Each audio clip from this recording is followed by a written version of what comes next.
अगर मैं आपसे कहूं कि भारत की एक मस्जिद के खंभों पर देवी देवताओं जैसी आकृतियां दिखाई देती हैं, तो क्या आप यकीन करेंगे?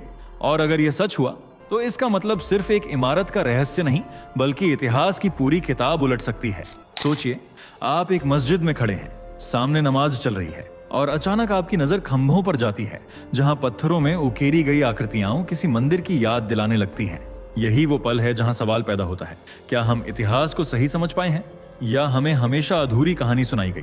आज का वीडियो किसी पक्ष में खड़े होने के लिए नहीं है, बल्कि उस परत को हटाने के लिए है जिसे लोग देखना नहीं चाहते। क्योंकि अजमेर का ये विवाद सिर्फ एक शहर का मुद्दा नहीं है, ये उस टकराव की कहानी है जहां पत्थर, आस्था और सच एक ही जगह खड़े हो जाते हैं। कुछ लोग इसे इतिहास का छिपा सबूत कहते हैं, कुछ इसे अफवाह बताते हैं और कुछ मानते हैं कि सच इन दोनों के बीच कहीं दबा हुआ है। लेकिन असली सवाल अभी बाकी है, अगर पत्थर सच बोलने लगें तो क्या हम उसे सुनने के लिए तैयार हैं? इस वीडियो में हम वही दिखाने वाले हैं जो अक्सर बहसों में छूट जाता है, दस्तावेज, दावे और वो सच्चाइयां जो शायद आपको असहज कर दें। और मैं आपको वादा करता हूं, अगर आपने यह वीडियो अंत तक देखा तो आप सिर्फ एक विवाद नहीं समझेंगे, बल्कि इतिहास को देखने का तरीका ही बदल जाएगा। चलिए एक बात जल्दी से बताइए, ये वीडियो आपको खुद से ढूंढकर मिला या यूट्यूब ने आपके स्क्रीन पर सजेस्ट किया और आपने क्लिक कर दिया? क्योंकि हमें भी समझना है कि YouTube हमारी आवाज़ों आप तक कैसे पहुंचा रहा है। और अगर आप सच में एक जागरूक और देशभक्त हिंदू हैं, तो फैक्ट मंत्रा चैनल को अभी सब्सक्राइब करें, वीडियो को लाइक जरूर करें और अपने दोस्तों के साथ शेयर करना मत भूलिए। चलिए अब बिना देरी के बढ़ते हैं आगे वीडियो की सबसे जरूरी बात की ओर। अगर किसी मस्जिद के खंभों पर देवी देवताओं की मूर्तियां हों तो क्या होगा? जरा ठहर कर सोचिए, क्या यह सिर्फ एक संयोग होगा या फिर इतिहास का कोई अनकहा अध्याय जो पत्थरों में छिपा रह गया? आप खुद सोचिए, अगर नमाज पढ़ी जा रही हो और उसी इमारत के खंभों पर 4 भुजाओं वाली आकृतियां, स्वस्तिक के चिन्ह या देवी देवताओं जैसी मूर्तियां दिखाई दें, तो सवाल उठेंगे या नहीं?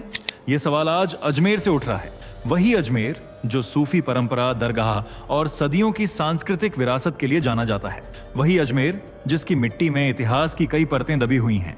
लेकिन यह मुद्दा सिर्फ एक शहर का नहीं है, यह सिर्फ एक ढांचे का नहीं है, यह इतिहास की व्याख्या का सवाल है। यह आस्था की संवेदनशीलता का सवाल है, यह पहचान का सवाल है। क्योंकि जब बात धार्मिक प्रतीकों की होती है तो भावनाएं सिर्फ निजी नहीं रहती, सामूहिक हो जाती हैं। कुछ लोग कहते हैं यह इतिहास का प्रमाण है, कुछ कहते हैं यह स्थापत्य कला का सामान्य उदाहरण है, और कुछ के लिए यह उनकी आस्था से जुड़ा विषय है। तो सच क्या है? क्या वास्तव में मस्जिद के खंभों पर देवी देवताओं की मूर्तियां हैं? अगर हैं तो क्यों हैं? और अगर नहीं तो यह दावा कहां से आया? आज हम भावनाओं से नहीं, तथ्यों से बात करेंगे। लेकिन शुरुआत सवाल से ही होगी, क्योंकि कभी कभी एक सवाल ही पूरी कहानी बदल देता है। अब सबसे पहले यह समझना जरूरी है कि विवाद आखिर है क्या। अजमेर में स्थित एक ऐतिहासिक संरचना है, 2.5 दिन का झोपड़ा। नाम ही अपने आप में जिज्ञासा पैदा करता है। कहा जाता है कि इसका निर्माण 2.5 दिन में हुआ था। कुछ इतिहासकार मानते हैं कि इसे दिल्ली सल्तनत के शुरुआती दौर में बनवाया गया। समय के साथ यह एक मस्जिद के रूप में पहचानी जाने लगी और आज यहाँ नमाज अदा की जाती है, यानी वर्तमान में यह एक सक्रिय इबादतगाह है। लेकिन कहानी यहीं से शुरू होती है। पिछले कुछ समय से कुछ हिंदू और जैन संगठनों ने दावा किया है कि यह ढांचा मूल रूप से मंदिर परिसर था। उनका कहना है कि इसके खंभों, दीवारों और स्थापत्य शैली में ऐसे प्रतीक दिखाई देते हैं जो मंदिर वास्तुकला से मेल खाते हैं। इन दावों के बाद मामला अचानक स्थानीय मुद्दे से राष्ट्रीय बहस में बदल गया। सोशल मीडिया पर तस्वीरें वायरल होने लगीं, पुराने दस्तावेज और रिपोर्ट्स साझा की जाने लगीं, हैशटैग ट्रेंड करने लगे। अब सवाल उठता है, ये मुद्दा अभी क्यों उभर रहा है? क्या कोई नया प्रमाण सामने आया है या इतिहास को नए नजरिए से देखने की कोशिश हो रही है? तथ्य, दावे, आस्था और इतिहास सब एक ही जगह पर आकर टकरा रहे हैं। यही है अजमेर विवाद का मूल। किसी भी विवाद को समझने से पहले उसके समय को समझना जरूरी होता है, और इसके लिए हमें लौटना होगा 12वीं सदी के उत्तर भारत में। वह दौर जब दिल्ली सल्तनत की नींव रखी जा रही थी, जब राजनीतिक सत्ता तेजी से बदल रही थी, जब युद्ध सिर्फ सीमाओं के लिए नहीं, प्रतीकों के लिए भी लड़े जाते थे। 1192 तराइन का युद्ध, मोहम्मद गौरी और पृथ्वीराज चौहान। इस युद्ध के बाद उत्तर भारत की सत्ता का संतुलन बदल गया। मोहम्मद गौरी ने अपने सेनापति कुतुबुद्दीन ऐबक को यहां की जिम्मेदारी सौंपी और यहीं से शुरू हुआ दिल्ली सल्तनत का प्रारंभिक अध्याय। उस समय स्थापत्य केवल इमारत नहीं होता था, वह सत्ता का बयान होता था। जो शासक आता वह अपनी पहचान पत्थरों पर दर्ज करता। इतिहासकार बताते हैं कि मध्यकालीन भारत में कई बार पुराने ढांचों की सामग्री का पुनः उपयोग किया गया, कभी व्यावहारिक कारणों से, कभी प्रतीकात्मक संदेश देने के लिए। ये केवल भारत तक सीमित नहीं था। दुनिया के कई हिस्सों में सत्ता परिवर्तन के बाद स्थापत्य में बदलाव देखे गए। उस द्वार का राजनीतिक माहौल स्थिर नहीं था, राज्य बदल रहे थे, संस्कृतियां टकरा भी रही थीं और घुल भी रही थीं।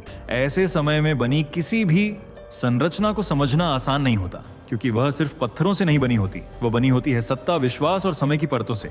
अजमेर की यह इमारत भी उसी दौर की गवाह मानी जाती है। एक ऐसा दौर जहां इतिहास सीधा नहीं था, परतों में था।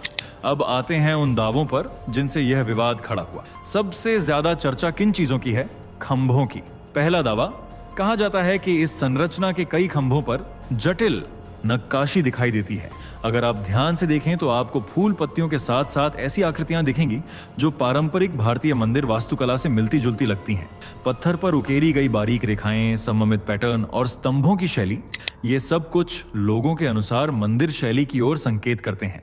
दूसरा संकेत, कुछ खंभों पर 4 भुजाओं वाली आकृतियों का उल्लेख किया जाता है। दावा करने वाले कहते हैं कि ये आकृतियां देवी देवताओं से मिलती हैं। हालांकि इन मूर्तियों में समय के साथ क्षति भी दिखाई देती है, कई चेहरे या अंग खंडित अवस्था में हैं। तीसरा दावा, दीवारों और पत्थरों पर स्वस्तिक जैसे प्रतीकों की बात की जाती है।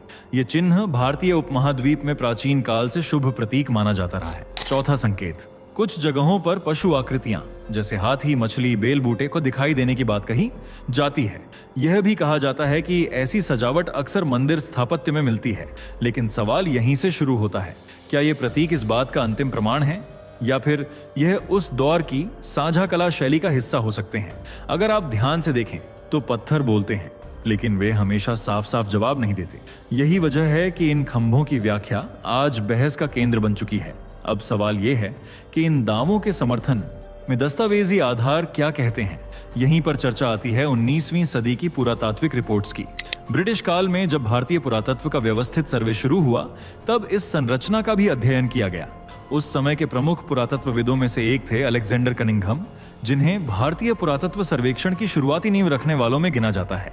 उनकी रिपोर्ट्स में इस इमारत का उल्लेख मिलता है। रिपोर्ट में लिखा है कि संरचना के कई स्तंभ पूर्ववर्ती ढांचों से लिए गए प्रतीत होते हैं। कुछ विवरणों में यह भी दर्ज है कि स्तंभों पर बहुभुजाओं वाली आकृतियां दिखाई देती हैं। कनिंघम की प्रकाशित रिपोर्ट्स के अलग अलग पृष्ठों पर स्थापत्य शैली, शिलालेखों और पत्थरों की बनावट का उल्लेख मिलता है। कुछ पन्नों में देवनागरी लिपि जैसे अक्षरों के अवशेष होने की बात कही गई है। 19वीं सदी के उत्तरार्ध और 20वीं सदी की शुरुआत में की गई अन्य सर्वेक्षण रिपोर्ट्स में भी इस परिसर से जुड़े शिलालेखों का जिक्र मिलता है। कुछ अभिलेखों को स्थानीय शासकों से जुड़ा हुआ बताया गया। 1900 के दशक की शुरुआती वार्षिक रिपोर्ट्स में यह उल्लेख मिलता है कि परिसर में खुदाई के दौरान एक शिवलिंग जैसी संरचना मिलने का दावा किया गया था। हालांकि यह उल्लेख ऐतिहासिक रिकॉर्ड का हिस्सा है और उसकी व्याख्या पर इतिहासकारों के बीच मतभेद रहे हैं।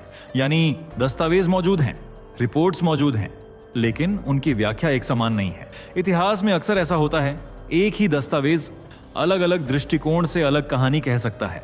इसलिए जब हम इन रिपोर्ट्स को देखते हैं तो हमें यह समझना होता है कि वे तथ्य दर्ज करती हैं, लेकिन अंतिम निष्कर्ष तक पहुंचना आज भी बहस का विषय बना हुआ है। अब जरा कागजों और रिपोर्ट से बाहर निकलकर आज की तस्वीर देखिए। अजमेर की भीड़भाड़ से थोड़ा हटकर जब आप उस परिसर की ओर बढ़ते हैं तो सबसे पहले ऊंची मेहराबें नजर आती हैं। पत्थर का विशाल ढांचा, समय की मार झेल चुका लेकिन अब भी खड़ा। अंदर प्रवेश करते ही एक अजीब सा संतुलन महसूस होता है, इतिहास और वर्तमान का।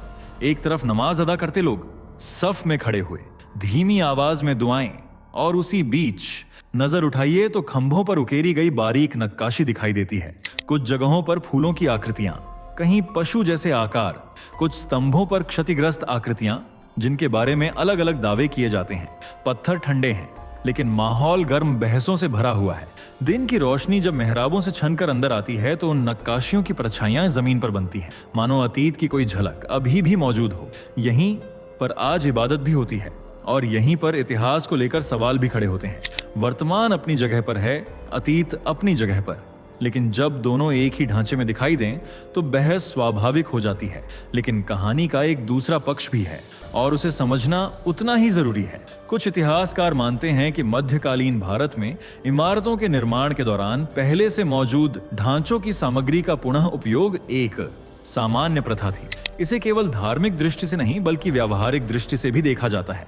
तैयार पत्थर, नक्काशीदार स्तंभ और मजबूत संरचनात्मक हिस्से, इन्हें दोबारा इस्तेमाल करना आसान और तेज होता था। कुछ विद्वानों का तर्क है कि उस दौर की इस्लामी वास्तुकला, विशेषकर प्रारंभिक सल्तनत काल में, स्थानीय कारीगरों और उपलब्ध सामग्री पर निर्भर थी। इसलिए जो शिल्प शैली दिखाई देती है वह पूरी तरह नई नहीं बल्कि मिश्रित हो सकती है। इसे कुछ लोग सिंक्रेटिक आर्किटेक्चर यानी मिश्रित स्थापत्य की संज्ञा देते हैं, जहां अलग अलग परंपराओं के तत्व एक ही ढांचे में दिखाई देते हैं। इतिहासकारों के बीच मतभेद इसलिए भी हैं क्योंकि उपलब्ध स्रोत सीमित हैं और उनकी व्याख्या अलग अलग दृष्टिकोण से की जाती है। कोई इसे सत्ता परिवर्तन का प्रतीक मानता है तो कोई इसे उस समय की निर्माण पद्धति का स्वाभाविक परिणाम बताता है। कुछ विशेषज्ञ यह भी कहते हैं कि केवल प्रतीकों की मौजूदगी से किसी संरचना की मूल पहचान तय करना सरल नहीं है। संदर्भ, कालक्रम और निरंतर उपयोग, ये सभी कारक महत्वपूर्ण होते हैं। यानी बहस सिर्फ क्या दिख रहा है पर नहीं है, बल्कि उसका अर्थ क्या है पर है। और यही वजह है कि इतिहास भावनाओं से अलग होकर अक्सर जटिल दिखाई देता है। अब सबसे बड़ा सवाल यह मुद्दा अभी क्यों उभर रहा है? सदियों पुरानी इमारत, पुराने दस्तावेज, पुरानी रिपोर्ट्स, फिर अचानक यह राष्ट्रीय बहस का केंद्र कैसे बन गई? हाल के वर्षों में कुछ याचिकाएं अदालतों में दायर की गईं, जिनमें इस स्थल की ऐतिहासिक पहचान को लेकर पुनर्विचार की मांग उठी। कानूनी प्रक्रिया अपने ढंग से चलती है, लेकिन जैसे ही मामला अदालत की चौखट तक पहुंचा, सार्वजनिक चर्चा तेज हो गई।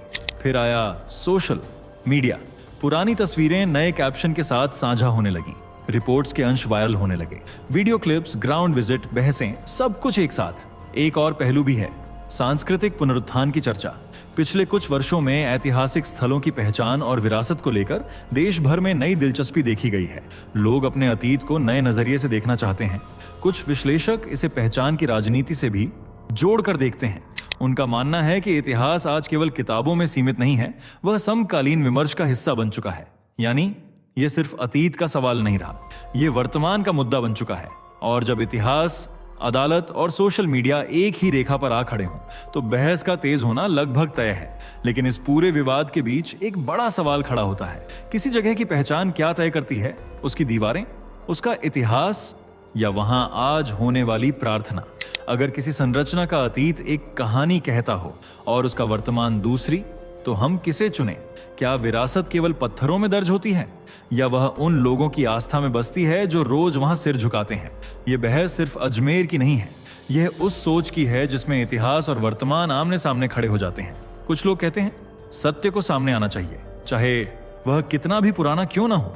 दूसरे कहते हैं जो स्थान आज जिस रूप में जीवित है उसकी पवित्रता को प्राथमिकता मिलनी चाहिए। तो फिर संतुलन कहाँ है? क्या किसी स्थल का अतीत और वर्तमान साथ साथ रह सकते हैं? क्या विरासत और आस्था एक दूसरे के विरोधी हैं या वे एक ही कहानी के दो अध्याय हो सकते हैं? इतिहास रेखीय नहीं होता, वह परतदार होता है। कभी कभी एक ही पत्थर अलग अलग युगों की गवाही देता है, एक ही दीवार कई अर्थों को समेटे होती है। और शायद असली चुनौती यही है, निर्णय लेने से पहले समझना, भावनाओं से पहले विचार करना। क्योंकि सवाल केवल ये नहीं है कि इमारत पहले क्या थी, सवाल ये भी है कि हम उसे आज क्या मानते हैं और क्यों। तो आज हमने क्या देखा? एक ऐतिहासिक ढांचा, उससे जुड़े दावे, खंभों पर दिखाई देने वाली नक्काशी, पुरानी रिपोर्ट्स, शिलालेखों के उल्लेख, खुदाई के रिकॉर्ड।